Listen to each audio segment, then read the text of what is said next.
اللهم صل على سيدنا محمد وعلى آل سيدنا محمد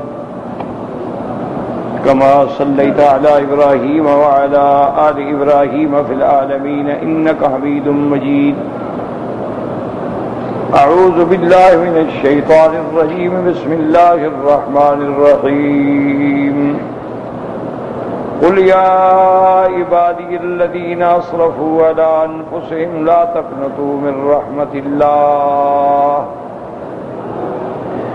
إن الله يغفر الذنوب جميعا وإنه هو الغفور الرحيم. وأنيبوا إلى ربكم وأسلموا له من قبل أن يأتيكم العذاب ثم لا تنصرون. واتبعوا أحسن ما أنزل إليكم من ربكم من قبل أن يأتيكم العذاب بغتة وأنتم لا تشعرون. أن تقول نفس يا حسرة على ما فرطت في جنب الله وإن كنت لمن الساخرين. أو تقول لو أن الله هداني لكنت من المتقين. أو تقول حين ترى العذاب لو أن لي كرة فأكون من المحسنين. بلى قد جاءتك آياتي فكذبت بها واستكبرت وكنت من الكافرين. قال المؤلف والمفسر رحمه الله تعالى أدام النفع بعلومه وعلومكم في الدارين آمين إلى أن قال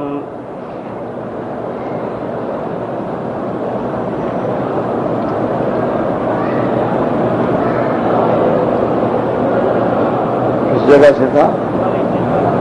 وقال ابن أبي حاتم حدثنا أبي قال حدثنا موسى بن إسماعيل قال حدثنا حماد قال حدثنا ثابت وحميد بن عبد الله بن عبيد بن أمير قال إن إبليس لعنه الله تعالى قال يا رب إنك أخرجتني من الجنة من أجل آدم وإني لا أستطيعه إلا بسلطانك قال فأنت مسلط قال يا رب زدنی. ابن ابی حاتم نے اس سند کے ساتھ روایت کی ہے عبداللہ ابن عبید ابن عمیر سے کہ ابلیس لعنہ اللہ، ابلیس جو ہے اس نے دعا کی، اللہ سے درخواست کی کہ یا رب انک اخرجتنی من الجنت، کہ آپ نے مجھے جنت سے نکالا ہے حضرت آدم علیہ السلام کی وجہ سے کہ میں نے ان کو سجدہ نہیں کیا، تبھی تو میں مردود اور مرجوم ٹھہرا. وَإِنِّي لَا أَسْتَطِيعُهُ إِلَّا بِسُلْطَانِكَ، اور جب تک آپ مجھے قوت و طاقت نہ دیں میں اس پر مسلط نہیں ہو سکتا، لہذا مجھے ابن آدم پہ مسلط ہونے کی طاقت دیں. اللہ پاک نے فرمایا فَأَنْتَ مُسَلَّطٌ، یہ طاقت بھی ہم نے آپ کو دے دی. قال یا رب زدنی، کہا یا اللہ اس سے بھی زیادہ مجھے چاہیے. قال لا يولد له ولد الا ولد لك مثله، اللہ نے فرمایا جتنی آدم کی اولاد ہوگی اتنی ہم تمہیں بھی اولاد دیں گے. قال یا رب زدنی، کہا اللہ مجھے اس سے بھی زیادہ قوت دیں.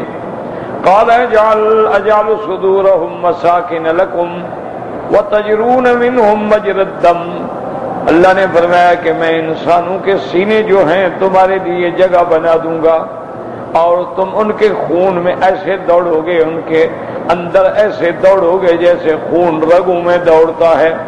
قال یا رب زدنی، کا اس سے بھی مجھے اور زیادہ طاقت چاہیے. قال اجلب علیہم بخیلک ورجلک وشارکہم فی الاموال والاولاد، اللہ نے فرمایا کہ تم ان کے خیل کا، تم اجلب علیہم، تم اپنے خیل لشکر جو سوار ہو اور جو پیدل ہو، اور تم ان کے مال میں اولاد میں بھی شرکت کر سکو گے. وعدهم وما يعدهم الشیطان الا غرورا، اور تم ان کو تمنائیں اور امیدیں دلاؤ گے، اس میں کوئی شک نہیں کہ تمہاری امیدیں جو ہیں وہ دھوکہ ہے۔ فقال آدم علیہ السلام یا ربک سلطته علی، اب حضرت آدم علیہ السلام نے دعا مانگی کہ یا اللہ آپ نے تو ابلیس کو ہم پہ مسلط کر دیا، وَإِنِّي لَا أَمْتَنِعُ إِلَّا بِكَ، اور ہم تیری ذات کی پناہ کے سوا اس کو نہیں روک سکیں گے۔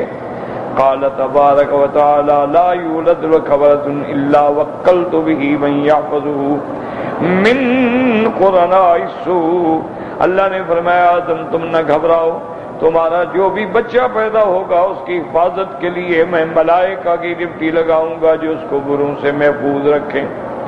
قال یا رب زدنی، اس نے کہا یا اللہ مجھے اور بھی دیں۔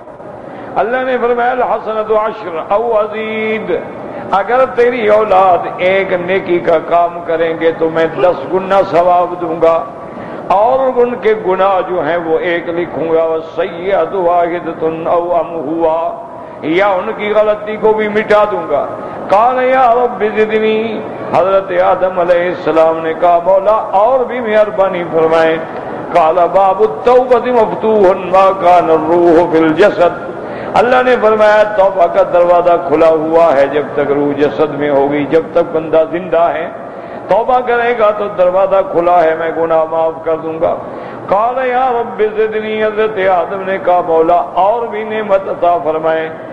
اللہ نے فرمایا اپنے بندوں کو، میرے بندوں کو کہہ دو کہ نا امید نہ ہوں، میں سارے گناہ بخشنے کے لیے تیار ہوں۔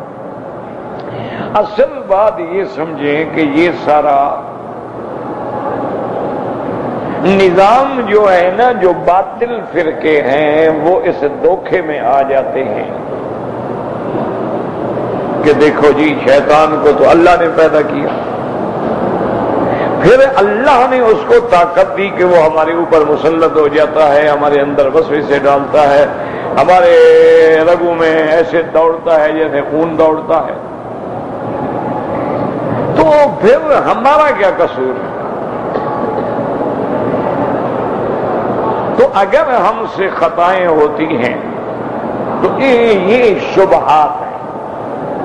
ہمیشہ یاد کرو، میں نے کئی دفعہ عرض کیا ہے کہ جتنی دنیا میں باطل فرقے ہیں ان کے پاس دلائل نہیں ہوتے، شبہات ہوتے، آدمی کے دماغ میں ایک کیڑا ڈال دیتے، توہمات، اور یہ وہم جو ہے نا، شبہ جو ہے یہ بہت بری بلا ہے۔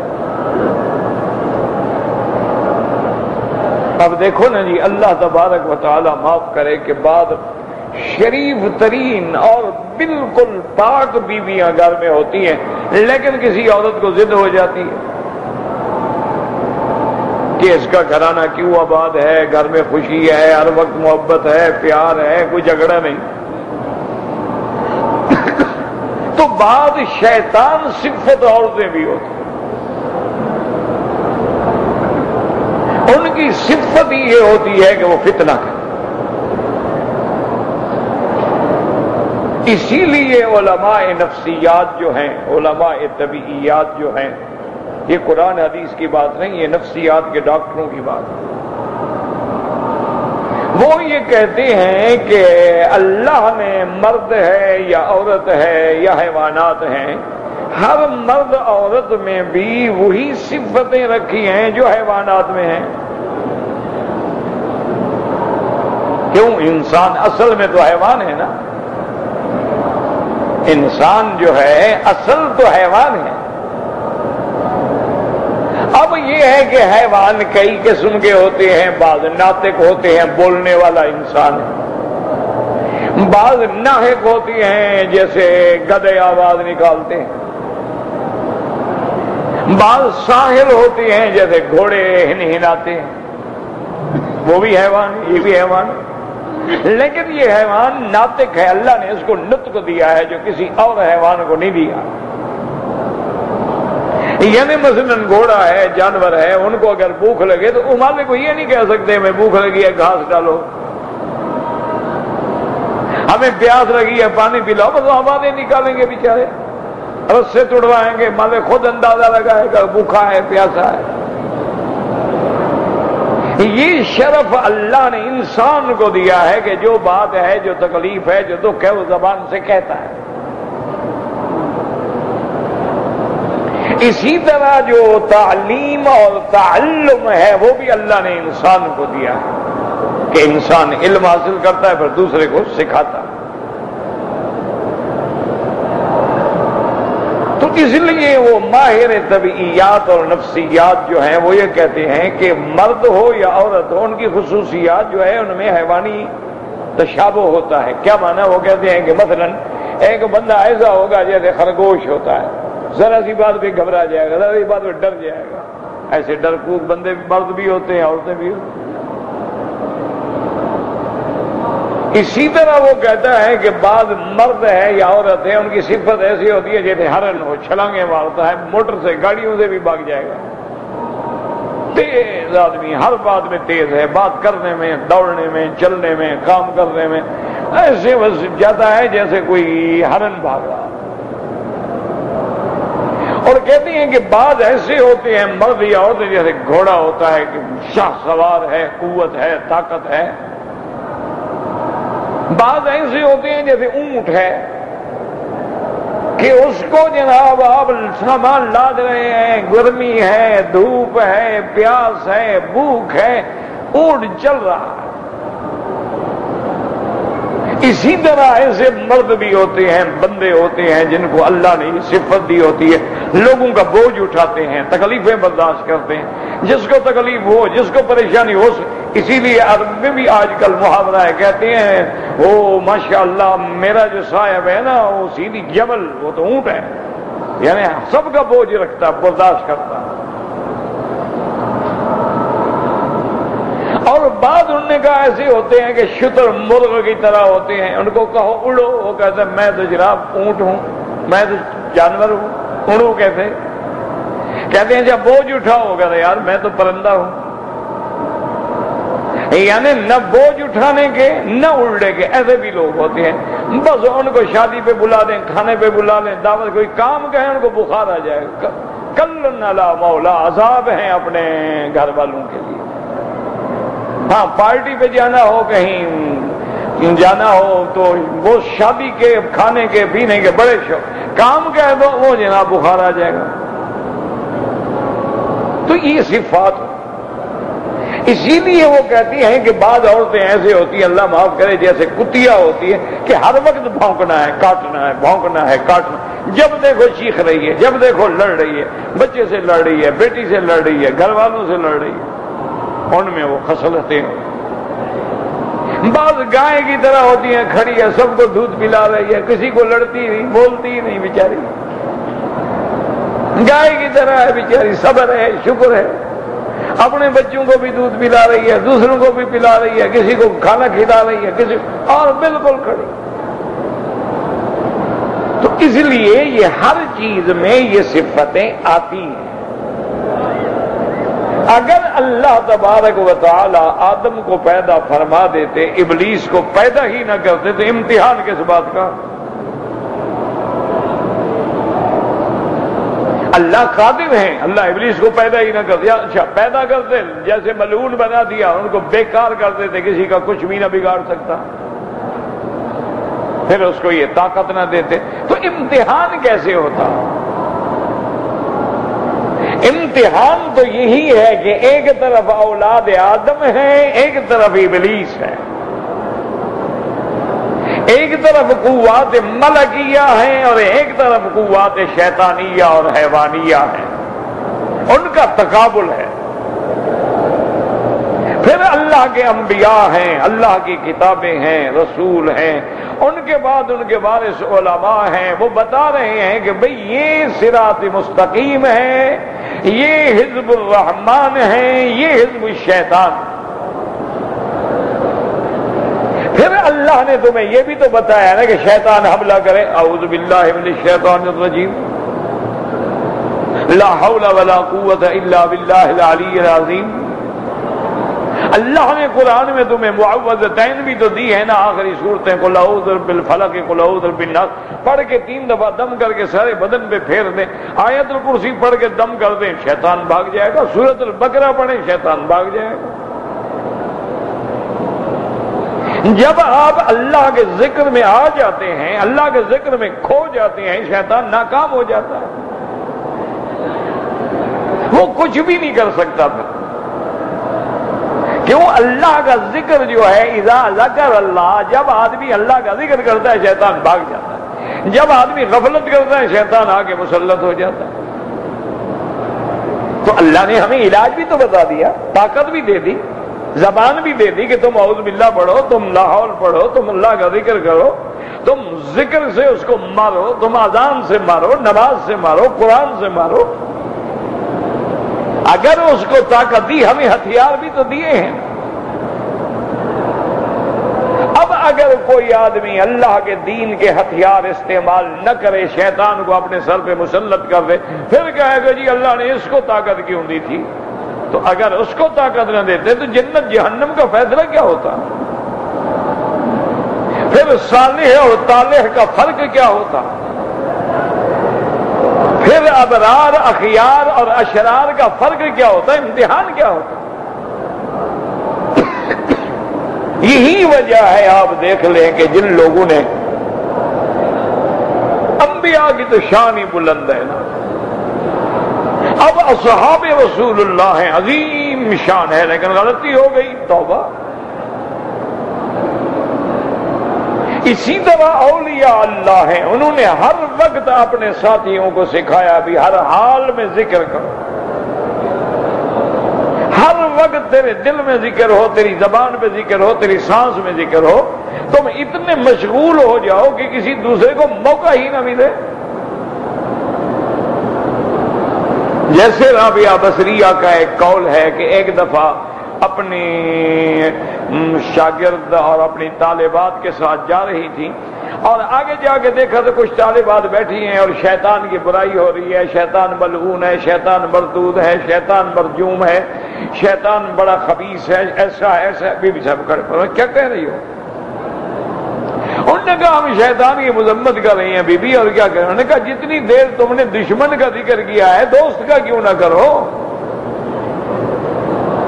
اور جتنی دیر تم نے شیطان کا ذکر میں لگا دی رحمان کا کیوں نہیں کرتے ہو؟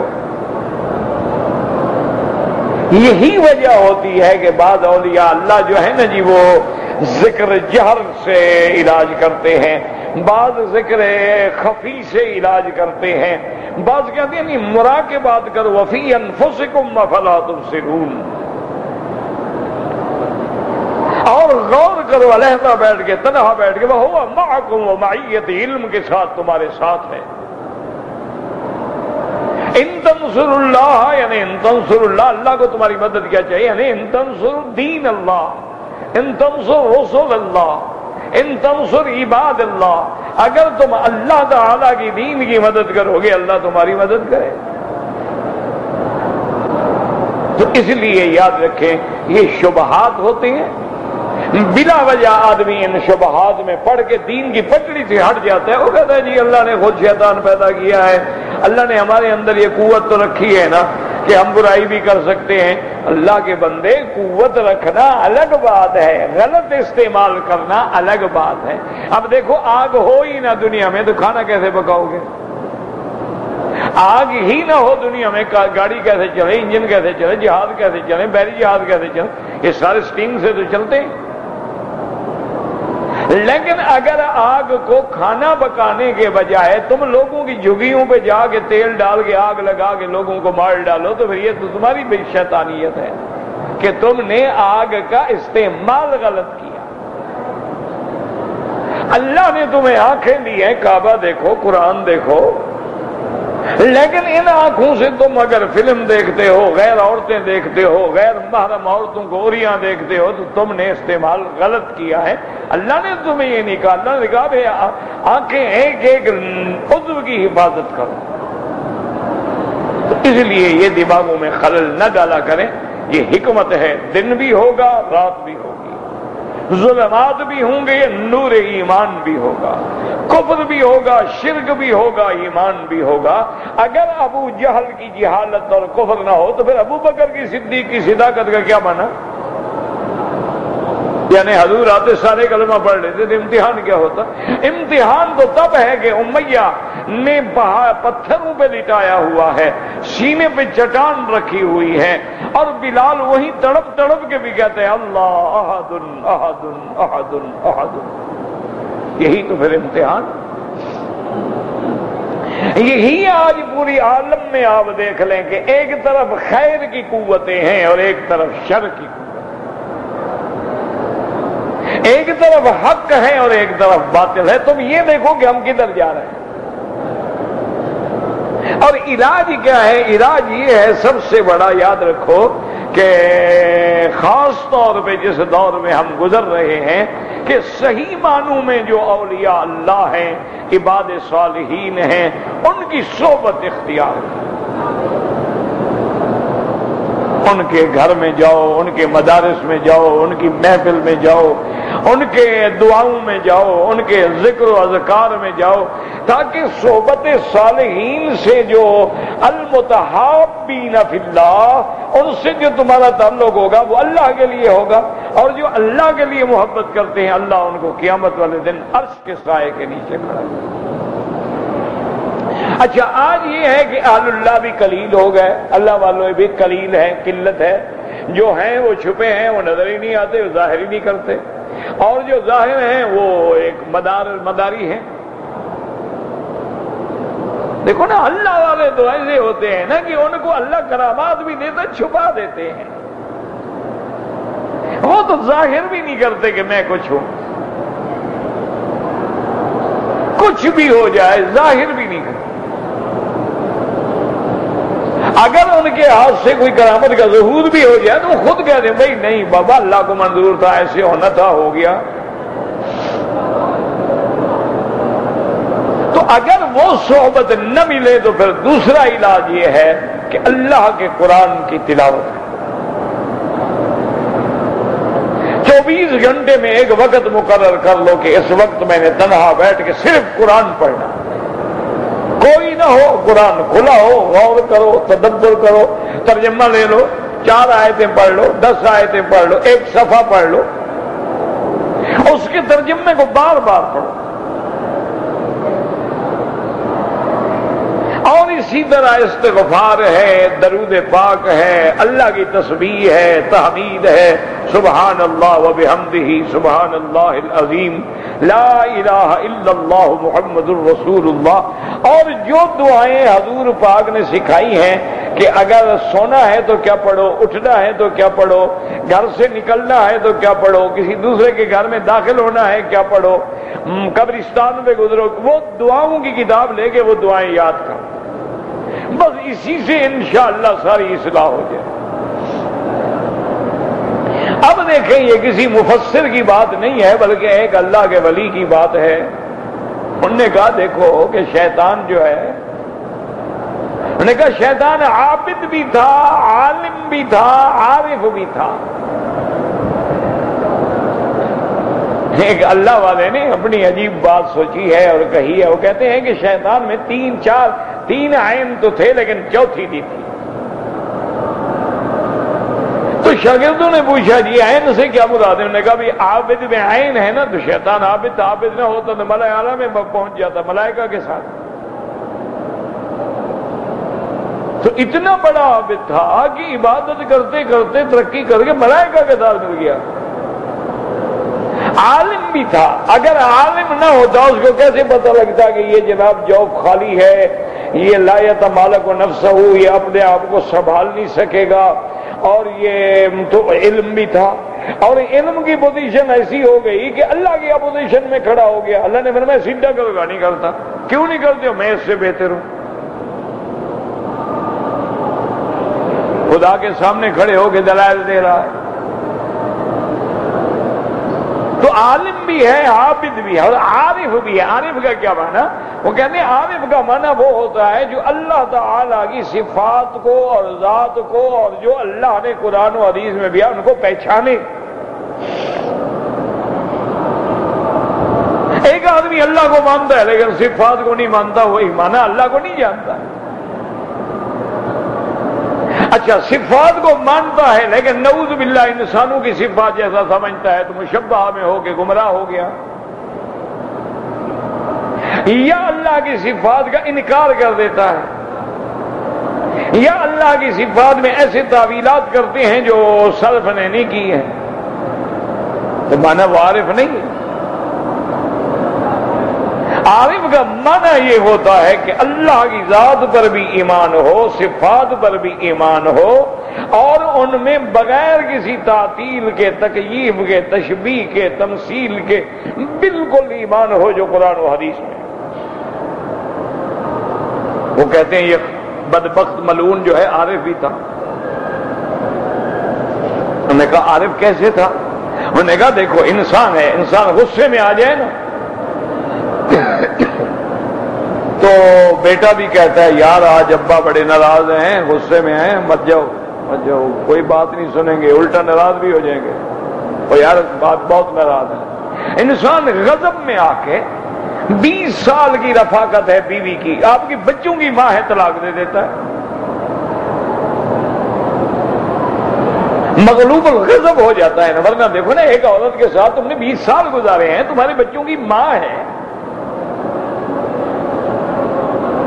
اور تمہارا لباس ہے، تم اس کے لباس ہو، لیکن جناب غصے میں آیا اور منہ سے بک بک آ کر طلاق دے دی۔ اسی لیے انسان ایسا مغلوب الغضب ہو جاتا ہے، کبھی دوسرے کا کہتا ہے تمہارے دین کو بھی گالی دیتا ہے، ایمان کو بھی گالی دیتا ہے، اس کو نماز میں کہتا ہے دفعہ ہو جاؤ، چھوڑو یار تمہاری نمازیں بڑی دیکھی ہیں ہم نے، بڑے مولوی بنے پھرتے ہو۔ تو یہ کوئی شریف آدمی تو نہیں کہہ سکتا نا۔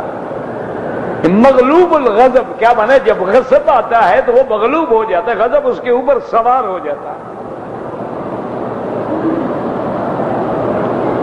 یاد رکھو غضب نہ ہو، یاد رکھو غضب نہ ہو، یہ تو بالکل پھر تو کوئی بات نہیں، غضب ہو لیکن تیرے کنٹرول میں ہو، کہ اپنے نفس سے امارہ بے قابو پا۔ وہ عارف تھا، وہ سمجھ گیا کہ بندہ تو مغلوب الغضب ہو جاتا ہے، وہ تو خالق ہے، وہ مغلوب الغضب نہیں ہوتا۔ کہ اللہ کا غضب آ جائے تو نعوذ باللہ غلط فیصلہ کر دے تو ہو ہی نہیں سکتا، وہ تو غلط فیصلے کرنے سے پاک ہے، وہ تو ظلم سے پاک ہے، وہ تو خدا ہے، وہ تو خالق ہے۔ ٹھیک ہے جلال ہے، غضب ہے، مجھے لعنتی بنا دیا، مجھے جنت سے نکال دیا، آسمانوں سے نکال دیا، لیکن غضب اس پہ غالب نہیں آ سکتا، اللہ غالب ہے ہر چیز پہ۔ ورنہ غصے کے وقت بھی کوئی مانگتا ہے کوئی چیز، وہ تو ہٹ جاتا ہے، وہ اس وقت بھی مانگ رہا ہے کہ میرا مولا ایک تو مجھے مہلت دے دے، لمبی عمر دے دے، پھر میری اولاد اتنی بڑھا دے جتنی آدم کی اولاد ہے۔ اللہ نے کہا اس سے بھی زیادہ بڑھا دیں گے، انسان تو انسان، جن تو انسانوں سے زیادہ ہے۔ مجھے طاقت دے کہ میں ان کو گمراہ کروں، طاقت بھی دے دیتے ہیں۔ جو مانگتا گیا مل گیا۔ تو نے کہا دیکھو عابد بھی تھا، عالم بھی تھا، عارف بھی تھا، لیکن ایک عین کی کمی تھی۔ انہوں نے کہا جی وہ کیا؟ انہوں نے کہا عاشق نہیں تھا خدا کا، اگر عاشق ہوتا اللہ کا تو کبھی گستاخ نہ ہوتا۔ عاشق مسئلے تو نہیں پوچھتے نا، محبوب نے حکم دیا بس ٹھیک ہے، محبوب کا حکم ہے، حضور پاک نے حکم دیا بس حکم دے دیا، خلاص سمینا ہوا تھا نا۔ وہ اگر مگر تو نہیں کرتے نا کہ یا رسول اللہ کافر 1000 ہیں اور ہم 313 ہیں، ان کے پاس ہتھیار ہیں، ہمارے پاس کچھ بھی نہیں ہے، ان کے پاس اونٹ ہیں، گھوڑے ہیں، خوراک ہے، کھانا ہے، ہم بالکل خالی ہیں، تو یہ کیسے جنگ ہم کرتے ہیں؟ انہوں نے کہا نہ یار، نحن اصحاب محمد، محمد مدنی، ہم تیرے عاشق ہیں، تو ہمارا محبوب ہے، تو ہمارا رسول ہے، تو ہمارے نبی ہے، تو ساری کائنات سے ہمیں زیادہ محبوب ہے، تو ہم حکم تو کرو، ہم تیرے آگے کٹیں گے، تیرے پیچھے کٹیں گے، تیرے دائیں کٹیں گے، تیرے بائیں کٹیں گے، جب تک انصار کا ایک بچہ زندہ ہے محمد مدنی کی طرف کوئی تلوار نہیں آئے گی، نہ تیر آئے گا۔ نے کہا ہم کوئی امام موسیٰ علیہ السلام کے ساتھی ہیں کہ ہم کہہ دیں گے جاؤ آپ جنگ کرو؟ نحن اصحاب محمد نقاتل امامک یا رسول اللہ۔ انہوں نے کہا یا رسول اللہ آپ کیوں فکر کر رہے ہیں کہ ہم باغ والے ہیں، کھجوروں والے ہیں، کھیتی باڑی والے ہیں، ہم نے جنگ کبھی نہیں لڑی، اور جنگ نہ بھی لڑی ہو لیکن تیرے عاشق تو ہیں نا، عاشق کا کام ہی جلنا ہے، پروانہ جل جاتا ہے، پوچھتا تو نہیں ہے کہ شمع کیوں جل رہی ہے، اس کا تو کام یہ ہوتا ہے کہ آپ ہٹا رہے ہو کہ نہیں میں نے جلنا ہے، آپ کپڑے سے بھگا رہے ہو کہ نہیں میں نے اسی آگ میں آگے جلنا ہے، چکور ہیں آپ ہٹا رہے ہیں، اس نے کہا نہیں میں نے تو چاند پہ پہنچنا ہے۔ انہوں نے کہا یا محمد آپ تو ہمارے محبوب ہیں، اور ایمان مکمل نہیں ہوتا جب تک لا یؤمن احدکم حتی اکون احب الیہ من ولدہ ووالدہ والناس اجمعین۔ حضور نے فرمایا اس وقت تک تیرا ایمان کامل ہی نہیں جب تک ساری دنیا سے حتیٰ کہ والدین سے اولاد صلی اللہ علیہ وسلم۔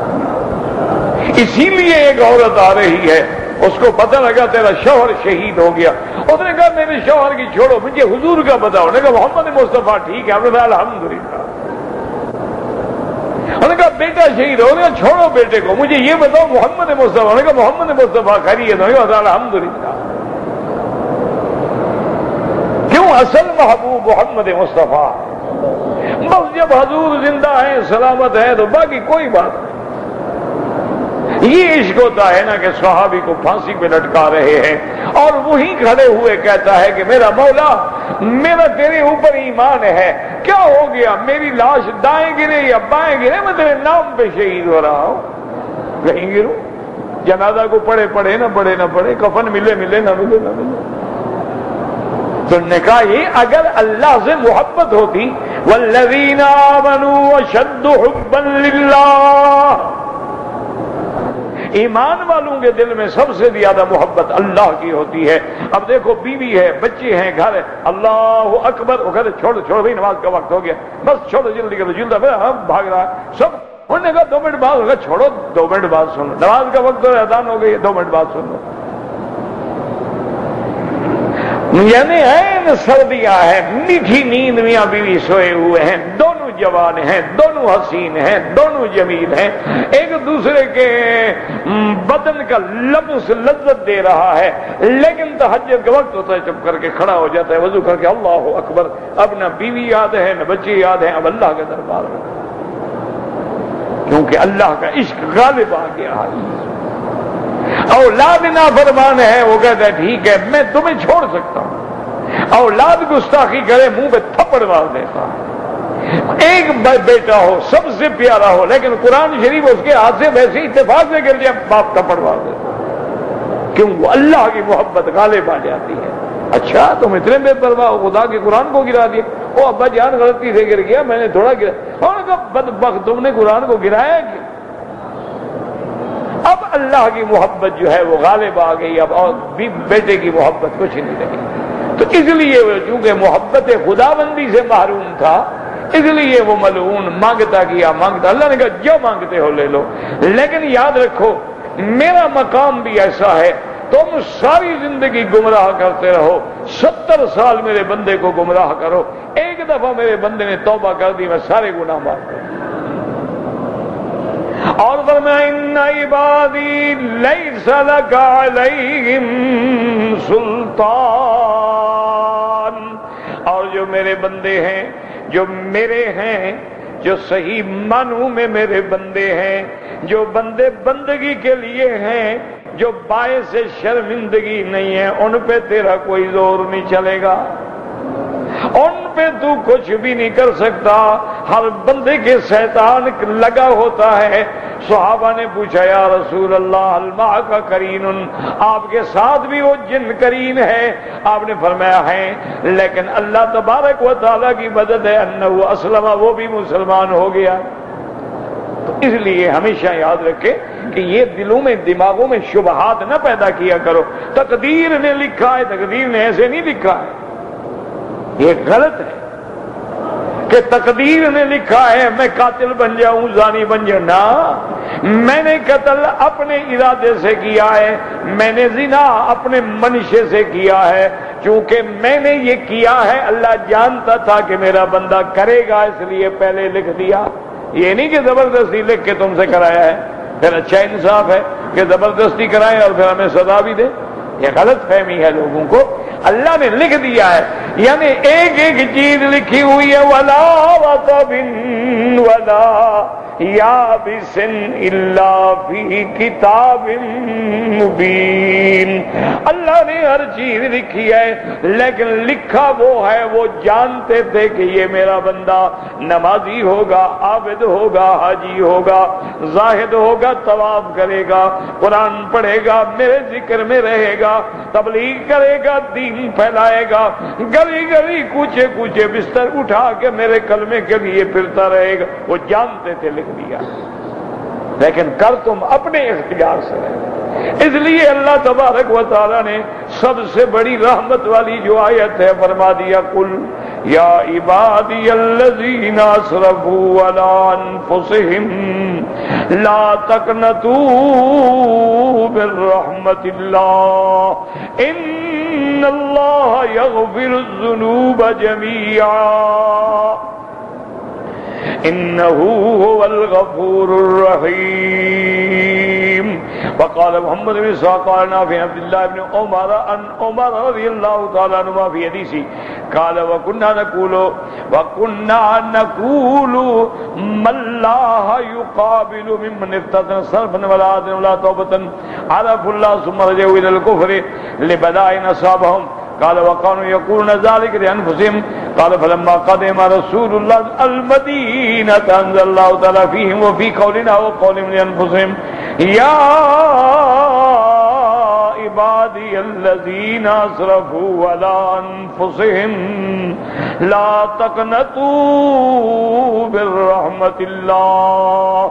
حضرت عمر رضی اللہ تعالیٰ عنہ فرماتی ہیں کہ ہم آپس میں بیٹھتے تھے، کہتے تھے دیکھو ایسا بندہ ہے جو فتن میں مبتلا ہو جاتا ہے، پھر اللہ تبارک و تعالیٰ اس کی کوئی عبادت فرض ہے سنت ہے قبول نہیں کرتے، اور وہ توبہ بھی نہیں کرتا، عرف اللہ اللہ کو جانتے ہیں لیکن پھر کفر میں چلے جاتے ہیں، مصیبت آ جاتی ہے. اور یہ آپس میں کہہ رہے تھے کہ کیا ہوگا، اب کیسے ہوگا، کوئی پتہ نہیں بندہ کس وقت فتنے میں مبتلا ہو جائے. جب میرے آقا رحمت دو عالم محبوب دو عالم سیدنا محمد مصطفیٰ صلی اللہ علیہ وسلم مدینے میں تشریف لے آئے، اللہ پاک نے قرآن کی یہ آیت اتاری تو صحابہ کو اطمینان ہو گیا کہ الحمدللہ اللہ ہر گناہ بخشنے کے لیے تیار ہے. شرک ہے، کفر ہے، گناہ ہے، توبہ کرنا تیرا کام ہے. جب بندہ سچے دل سے توبہ کرتا ہے تو اللہ تواب الرحیم ہے. اس لیے فرماتے ہیں وَأَنِيبُوا إِلَىٰ رَبِّكُمْ وَأَسْلِمُوا لَهُ. اللہ تبارک و تعالی نے جیسے دوسرے مقام پہ فرمایا هَلْ أَدُلُّكُمْ عَلَىٰ تِجَارَةٍ تُنْجِيكُمْ. اے میرے بندے جب تم تجارت کرتے ہو، معلومات کرتے ہو، دوڑتے ہو، آج یہ چیز سستی ہو گئی میں سٹاک کر لوں، میں کل بیچوں گا، مستودع میں رکھتے ہو، اگر ان چیزوں میں کیڑے مکوڑے پڑنے کا خدشہ ہے ان کی حفاظت کرتے ہو، دوائیں چھڑکتے ہو، رات دن نظام کرتے ہو. اللہ فرماتے ہیں ان مادی چیزوں کے لیے اتنی محنت کر رہے ہو، کبھی اپنے رب کو منانے کے لیے بھی تو تھوڑی سی محنت کر لو. اللہ تبارک و تعالیٰ کو راضی کرنے کے لیے بھی تو کوئی محنت کر. اب دیکھیں نا، آدمی بچہ ہے، پڑھ رہا ہے، میڈیکل میں ہے، انجینئرنگ میں ہے، MBA میں ہے، فلاں ہے، BBA کر رہا ہے، رات دن لگا ہے، بجلی بند ہے، لوڈ شیڈنگ ہے، بیچارہ موم بتیاں جلا کے بھی پڑھ رہا ہے. اللہ فرماتے ہیں جتنی تو دنیا کے لیے محنت کر رہا ہے، کبھی تو نے رب کو منانے کے لیے بھی محنت کی ہے، کبھی اللہ کو راضی کرنے کے لیے بھی محنت کی ہے. بچہ سو جائے ماں اٹھاتی ہے، باپ اٹھاتا ہے، بیٹا تیرا امتحان قریب ہے اٹھ تیاری کر لے. کبھی تو نے یہ بھی اٹھایا ہے کہ بیٹا نماز کا وقت قریب ہے، نماز پڑھ لے، فرض ادا کر لے، سنتیں پڑھ لے، تہجد پڑھ لے. دماغ دینے والے کو راضی کرتے رہ، دماغ کو صحیح رکھے تو کامیاب ہو جائے. دماغ اللہ دیتا ہے، خرچ شیطان کے لیے کرتے ہو. ہاتھ اللہ دیتا ہے، حرام میں لگاتے ہو. اچھا پاؤں اللہ دیتا ہے، گناہوں کی طرف چل کے جاتے ہو تو اللہ کی غیرت کو پھر جلال آتا ہے. لیکن اس کے باوجود بھی اس نے توبہ کا دروازہ کھلا رکھا ہے. لیکن شرط کیا ہے؟ وَأَنِيبُوا إِلَىٰ رَبِّكُمْ. اپنے رب کی طرف آؤ تو صحیح، لوٹ کے تو آؤ. وَالَّذِينَ جَاهَدُوا فِينَا لَنَهْدِيَنَّهُمْ سُبُلَنَا، اللہ فرماتے ہیں جو میرے لیے جہاد کرتے ہیں، یاد رکھو جہاد ایک جہاد ہے کافروں سے لڑنا، لیکن حضور پاک نے فرمایا جہاد اکبر یہ ہے کہ اپنے نفس سے لڑو، اپنی خواہشات سے لڑو اور اللہ کے تابع ان کو بنا دو۔ جادو فینا، جہاد کر رہے ہیں، کیا بنا؟ میری فرما برداری کر رہے ہیں، میرے مامورات پہ چل رہے ہیں۔ جاہدو فینا، مجاہدہ کر رہے ہیں، جن چیزوں کو میں نے منع کیا ہے ان سے رک رہے ہیں۔ جاہدو فینا، میرے راستے میں اپنی جان مال لگائے ہوئے ہیں۔ اللہ فرماتا ہے کوشش کرنا تیرا کام ہے، اور جب تو کوشش کرتا ہے لَنَهْدِيَنَّهُمْ سُبُلَنَا، پھر ہم ان کے لیے اپنے راستے کھول دیتے ہیں، اپنے ہدایت کے راستے کھول دیتے ہیں۔ ذرا تو دین پہ لگ تو صحیح، دین میں آتا صحیح، اور دین کا ذکر میں شامل تو ہو جا۔ قرآن پاک دیکھ لے، اس میں ایسی حلاوت ہے، ایسی لذت ہے، ایسا مٹھاس ہے جو دنیا میں کہیں نہیں ملتا، لیکن شرط یہ ہے کہ آؤ رب کی طرف۔ وَأَنِيبُوا إِلَىٰ رَبِّكُمْ، الیکشن میں جان لڑا دیتے ہو، ووٹ لینے میں جان لڑا دیتے ہو، اقتدار کے لیے جان لڑا دیتے ہو، دولت کمانے میں جان لڑا دیتے ہو، 24 گھنٹے ڈیوٹی کر رہا ہے، نیند نہیں کرتا، سوتا نہیں، نوکر سو گئے، مالک بیٹھا ہے کہتا میرا کام بند نہ ہو جائے، 3 شفٹوں پہ ڈیوٹی ہو رہی ہے، ہر 8 گھنٹے کے بعد نوکر بدل رہا ہے لیکن مالک بیٹھا ہے۔ اللہ فرماتا ہے کبھی تو نے میرے لیے بھی اتنی محنت کی ہے؟ وَأَنِيبُوا إِلَىٰ رَبِّكُمْ وَأَسْلِمُوا لَهُ، اور اپنے آپ کو اللہ کے سپرد کر دو کہ مولا جو تیرا حکم ہے، بس ہم تو غلام ہیں نا۔ غلام کا کیا کام ہے کہ بولے؟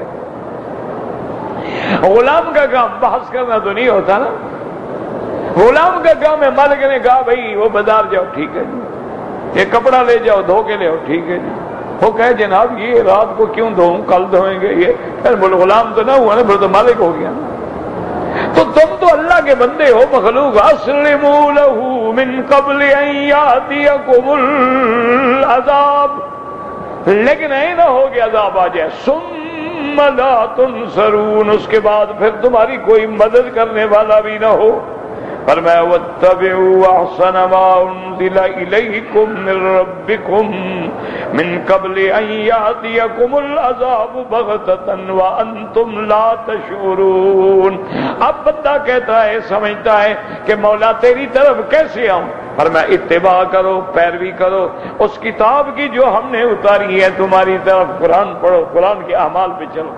احسن ما انزل الیکم من ربکم، اور وہ کتاب ایسی ہے جو ساری کتابوں سے بہتر ہے، وہ کلام ایسا ہے جو سب کلاموں سے اعلیٰ ہے، افضل ہے، اعلیٰ ہے، جب اس پہ تم چلو، لیکن شرط ہے من قبل ان یاتیکم العذاب بغتۃ وانتم لا تشعرون، قبل اس کے کہ تم پر عذاب آ جائے۔ جب عذاب آ جائے پھر کوئی فائدہ نہیں ہوتا۔ اللہ ہر عذاب سے بچا، ہماری نسلوں کی حفاظت فرما، ہر مسلمان کی حفاظت فرما، اللہ شرور سے بچا، یا الہ العالمین اشرار سے بچا، یا اللہ ہمیں ابرار و اخیار کی صحبت نصیب فرما۔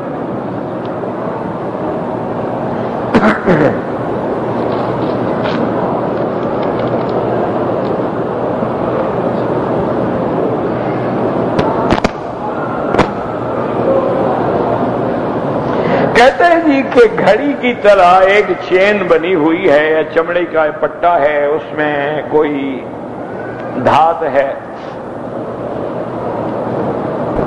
وہ ڈاکٹر کہتے ہیں کہ اگر یہ آدمی ہاتھ میں باندھ لے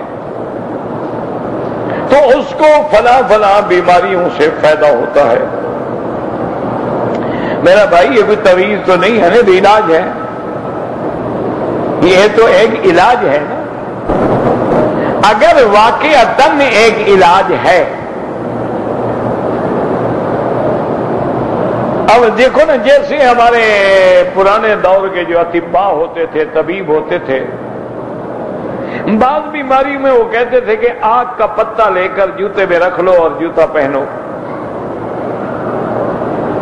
بعض کہتے تھے کہ یہ کوڑ تمبا جو ہوتا ہے بڑا سخت کڑوا ہوتا ہے، وہ کہتے لے آؤ اس کو ٹکڑے ٹکڑے کر اس کے اوپر کھڑے ہو جاؤ، بعض کہتے تھے کہ جی ہماری اتنی شدید گرمی ہو، کہتے ہیں علاج کے لیے مہندی لگاؤ. بعض کہتے ہیں جی میرے پیٹ میں بالکل بڑی تکلیف ہے، ہونے کا چھلکا ہی سب گول استعمال کرو. اسی طرح بعض کہتے ہیں نہیں جی انجیکشن لگوانا ہوگا. اسی لیے آپ نے دیکھا اللہ نہ کرے اللہ نہ کرے اللہ نہ کرے کسی کو گردن کے منکے میں کچھ یعنی سلپ ہو جائے، ڈسک سلپ ہو جائے تو پٹا چڑھاتے ہیں کہ پٹا باندھ کے رکھو. اچھا کمر میں ہے تو کہتے ہیں نہیں کمر میں پٹا باندھ کے رکھو. تو بطور علاج تو کوئی حرج نہیں، یہ تو علاج ہے.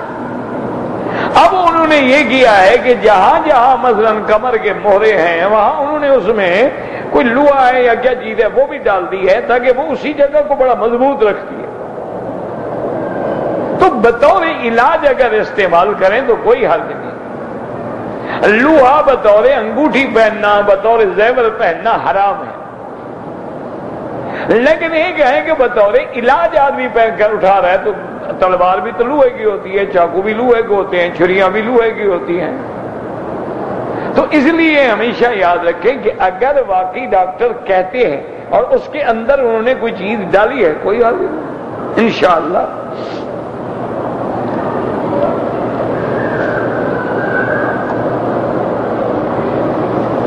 اگر آدمی نے حج افراد کرنا ہو تو بھائی اچھی طرح سمجھو جو مکے میں رہتے ہیں میقات کے اندر رہتے ہیں انہیں تو کرنا ہی افراد. اب جو آدمی مثلا پاکستان سے یا ہندوستان سے یا بنگلہ دیش یا کسی بھی ملک سے آ رہا ہے تو وہ اپنے ایئرپورٹ پر جب آئے گا ہوائی جہاز سے چونکہ میقات گزر جائے گا پتہ نہیں لگے گا نا. اب وہاں غسل کر کے 2 رکعت پڑھ کے وہ اس کی مرضی ہے کہ افراد کی نیت کرے، اس کی مرضی ہے کہ پہلے عمرہ کر کے پھر حج کرے، اس کی مرضی ہے کہ حج اور عمرہ کو ملا کے قران کی نیت کرے، اس کی مرضی ہے. یہ ضروری نہیں پہلا حج ہو دوسرا ہو 10واں ہو کوئی بھی ہو. حج افراد بھی حج ہے، حج تمتع بھی حج ہے، حج قران بھی حج ہے. جو بھی اللہ نصیب کر دے الحمدللہ. فرق صرف اتنا ہوتا ہے کہ حج افراد میں حج کی بکری واجب نہیں ہوتی.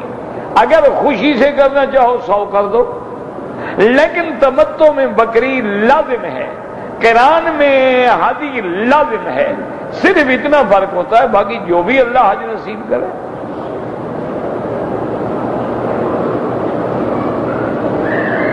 پہلا حج افراد کرو، حج افراد کرو، پہلا ہو چاہے 10واں ہو.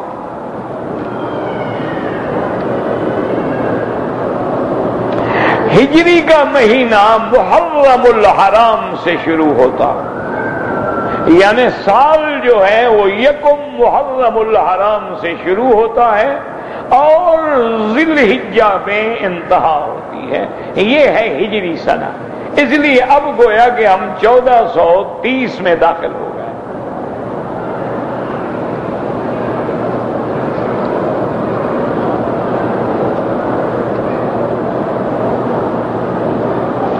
آدم اور موسیٰ علیہ السلام کا مناظرہ ہوا تھا، بالکل ہوا تھا. یہ گندم تو انہوں نے نہیں کہا تھا، انہوں نے یہ کہا تھا کہ آپ اگر اس درخت کو نہ چکھتے تو جنت سے نہ نکالے جاتے، آپ نہ نکلتے تو اولاد بھی تو نہ نکلتی، سارے پھر وہیں پیدا ہوتے. تو حضرت آدم نے فرمایا موسیٰ علیہ السلام تم اللہ کے نبی ہو، اللہ کی تقدیر میں لکھا تھا کہ میں نے یہ غلطی کرنی ہے. غلطی آدم نے کی ہے لیکن اللہ لکھ چکے تھے. اگر آدم نے غلطی نہ کی تو پھر کہتے کیوں ربنا ظلمنا، ہم نے اپنے اوپر ظلم کیا ہے. وہ کہتے اللہ میاں آپ نے کرائی ہے تو ہم نے کیا ظلم کیا ہے. تو تم ان کی دعائیں نہیں پڑھتے، بس صرف ایک لفظ پڑھ لیتے. وہ تو کہہ رہے ہیں کہ ہم نے زیادتی کی ہے. اللہ نے تو کہہ دیا کہ لا تقربا هذه الشجرة فتكونا من الظالمین. پھر اعتراف کر رہا ہے آدم کہ ربنا ظلمنا انفسنا، ہم دونوں نے ظلم کیا نفسوں پر، ہم نے غلطی کی. تو غلطی تو آدم نے کی ہے. کہتے جی کہ وہ آدمی کتنا غریب ہو جس کو ہم زکات دیں. اللہ کے بندے جس کے پاس پیسہ نہیں، دولت نہیں، مال نہیں، بس کھانا پینا مشکل سے چل رہا ہے، وہ غریب ہے. ایک مزدور ہے مستحق ہے، 100 روپیہ روز کا کمائے، 100 روپے کی تو اس کو دال بھی نہیں ملتی 1 کلو. وہ کیا کرے گا؟ کیا کھائے گا؟ 600 ریال 500 ریال 400 ریال تنخواہیں ہیں. اللہ ہدایت دے. بس دعا کرو اللہ رحم کرے.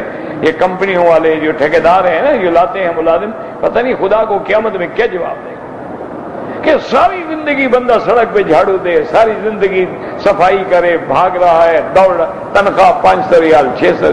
اور 500-600 ریال میں تو وہ چائے نہیں پی سکتا مہینے میں. تم تو 500-600 ریال ایک بوفے میں جا کے ایک ہوٹل میں کھانے کا دے آتے ہو، ایک وقت کا کھانا. تم تو جناب 500-600 ریال میں تمہارا تو ایک غترہ آتا ہے، رومال آتا ہے، اور اس غریب کو مہینے میں دیتے اور وہ بھی 3 مہینے رلا کر. پتہ نہیں اللہ کو کیا جواب ہے. یہ سب مستحق ہیں زکات.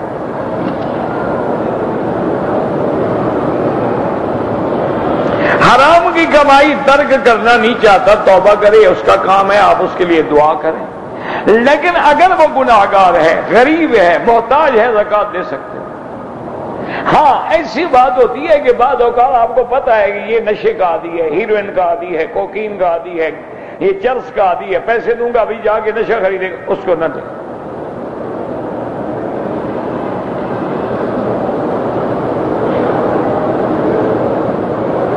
انڈیا سے میں عمرے کے لیے آیا تھا، مگر جتنے سے احرام پہنا ہے دم پڑ گئی. آپ میقات سے گزر گئے. میقات آپ کا یلملم تھا، اور اب جو جہاز آتے ہیں ان کا تو روٹ بھی عجیب ہے. یہ تو طائف سے ہو کے مکے کے اوپر سے گزر کے پھر جا کے جدہ اترتے ہیں. یہ تو 2 میقات آپ گزر رہے ہیں. اچھا وایا ریاض اگر آئے گا تو آپ وہ سیل والا بھی گزر رہے ہیں، جوفا والا بھی گزر رہے ہیں، پھر آپ جدہ آ رہے ہیں. تو بالکل ایک بکری دم ہے، ایک بکری لے کر ذبح کر کے فقراء مکہ کے غریبوں کو کھلاؤ، بڑے آدمیوں کو، اور خود بھی نہ کھاؤ. ربنا تقبل منا انك انت السميع العليم.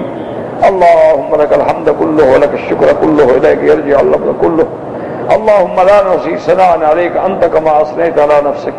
الحمد لله على الاسلام، الحمد لله على الايمان، الحمد لله على الايمان، الحمد لله على درس القرآن، الحمد لله على سلامة الأهل والمال والأولاد. اللهم انصر الإسلام والمسلمين، اللهم انصر الفلسطينيين، اللهم انصر الكشميريين، اللهم انصر المجاهدين في كل مكان. اللهم احفظ سائر بلاد المسلمين، هذا البلد الأمين فاجعله آمنا مطمئنا سخاء رخاء إلى يوم الدين برحمتك يا أرحم الراحمين. صلی اللہ تعالی علی خیر خلقہ سیدنا محمد وعلی آلہ وصحبہ اجمعین.